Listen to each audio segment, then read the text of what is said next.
Bienvenidos a un nuevo comentario random.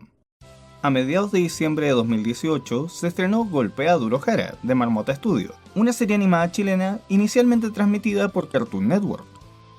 El continente de Calpa es un lugar donde todo se valora por la fuerza, de hecho es lo único considerado importante, y aquí, Jaramillo, la última mujer que queda en este extraño mundo tras la muerte de su abuela, está determinada a convertirse en la peleadora más fuerte que existe, derrotando a Rey Aquiles. Aquiles Gano. Sí, los nombres son un chiste.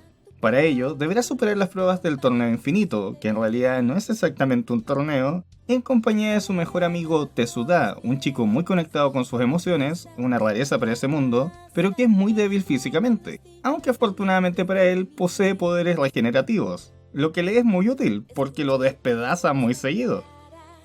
Pero antes de derrotar a Rey, Jara deberá aprender a controlar la técnica secreta de los golpes duros, algo que se le hace muy difícil por su actitud impulsiva que causa constantes ataques de ira y los frecuentes recuerdos de su abuela diciendo que no será capaz de lograrlo.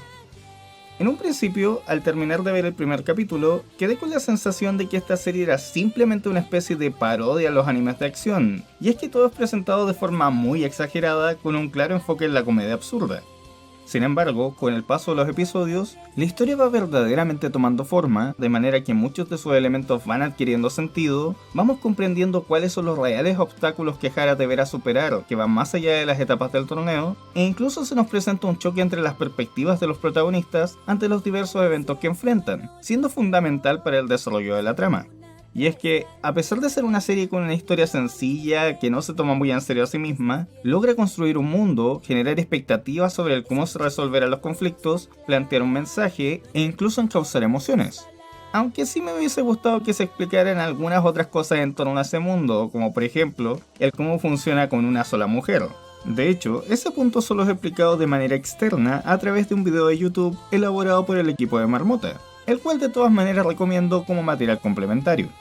Ahora bien, el ritmo es un poco extraño. El primer capítulo intenta entregar demasiada información, haciendo un poco difícil retenerla toda, y los dos siguientes se sienten un tanto vacíos en comparación, pero creo que desde ahí va aprovechando mucho mejor la extensión de cada capítulo, siendo estructurada de tal manera que el espectador quede con ganas de seguir viéndola. Por otro lado, al tratarse de una serie de acción centrada en un mundo de peleadores, debo decir que los combates no son su fuerte.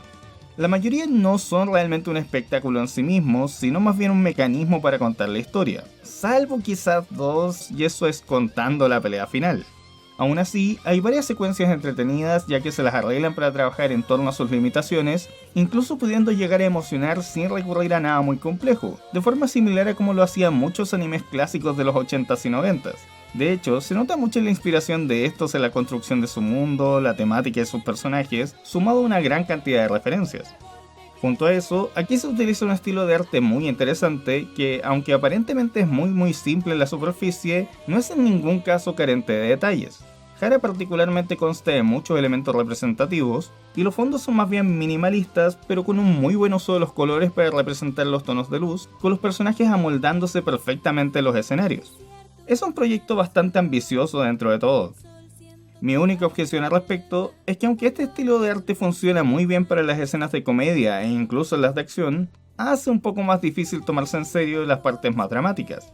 También, como mencioné anteriormente, aunque la animación no es demasiado compleja, cumple bastante bien con su cometido. Y a través de varios recursos de dirección como el uso de fondos dinámicos, movimientos de cámara, zooms y cambios de perspectiva, se genera una experiencia visual muy agradable y entretenida una vez que te acostumbras. Aunque debo admitir que en algunas secuencias ciertos movimientos son ocasionalmente toscos o se producen cambios un tanto bruscos en el estilo en ciertas tomas, principalmente cuando los personajes son presentados en ángulos aparentemente más complicados. Pero no siento que sea algo frecuente ni demasiado distractor.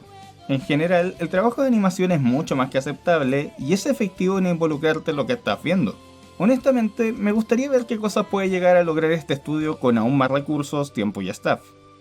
En cuanto a la música, aunque los distintos temas del soundtrack no toman una predominancia de las escenas pudiendo pasar desapercibidos en muchos casos, estos no son para nada dejados al azar. Cada personaje o situación tiene una música característica, y de la misma forma en que las series japonesas suelen mezclar instrumentos modernos con tradicionales, aquí se hace con instrumentos folclóricos del altiplano chileno, que es igual de desértico que Calpa, dándole una identidad muy única, mientras mantiene el sentido de alusión al género que le sirvió de inspiración. Mención aparte merecen el opening y ending, excelentemente interpretados por Ángel Galab, y que además de seguir el mismo concepto del resto del soundtrack, pasarían perfectamente desapercibidos como versiones latinas de cualquier opening o ending de anime. Finalmente, el último punto que me gustaría destacar es el casting de los actores de voz, ya que claramente estos fueron escogidos tomando en cuenta sus roles más representativos y el cómo estos se asocian a los personajes de la serie. Por ejemplo, Haru es interpretada por la actriz chilena Jimena Marchant, voz de Toph en Avatar, quien calza muy bien con el perfil de chica guerrera testaruda, mientras que Rey Aquiles es el actor colombiano Juan Carlos Tinoco, quien es mayormente conocido por ser la voz en español de Thanos en el universo cinematográfico de Marvel, La Roca en la mayoría de sus películas, e incluso Jiren en Dragon Ball Super, por lo que es fácil entender por qué lo eligieron para un villano imponente y extremadamente poderoso. Aún más destacable es que el narrador es el fallecido José Labat, el clásico narrador de Slam Dunk y todas las series de Dragon Ball, en lo que sería su último trabajo en el doblaje. Los créditos de la serie incluso señalan una dedicatoria a él al final de todos los capítulos. La excepción más notable es Sebastián Dupont, quien ha trabajado en varios otros proyectos de Marmota y que además de su rol como director de voces para la serie, es el que le da la voz a Tezu, siendo en mi opinión el personaje mejor logrado en términos de interpretación. Concluyendo, creo que Golpea Duro Hara es una buena serie. Quizá para muchos espectadores solo sea vista como una opción más entre la extensa oferta de animación contemporánea, pero en lo que respecta a la animación latinoamericana, creo que es un gran punto de partida en las grandes ligas. Es notorio que hay una gran cantidad de esfuerzo y dedicación en crear un producto de calidad, y creo honestamente que Marmota Studio lo ha logrado. Espero que esto pueda abrir el camino a muchos nuevos proyectos, y tal vez a nuevas aventuras con estos personajes. Soy el Reviewer Random, y ese ha sido mi comentario al respecto. Hasta pronto. Golpea duro, cara, saca todo el fuego en ti. Golpea duro, cara, la más fuerte viene aquí. Golpea duro, cara, saca todo el fuego en ti. Golpea duro, cara, no lo ocultes, es parte de ti. Acepta que eres débil, solo así serás feliz en este mundo.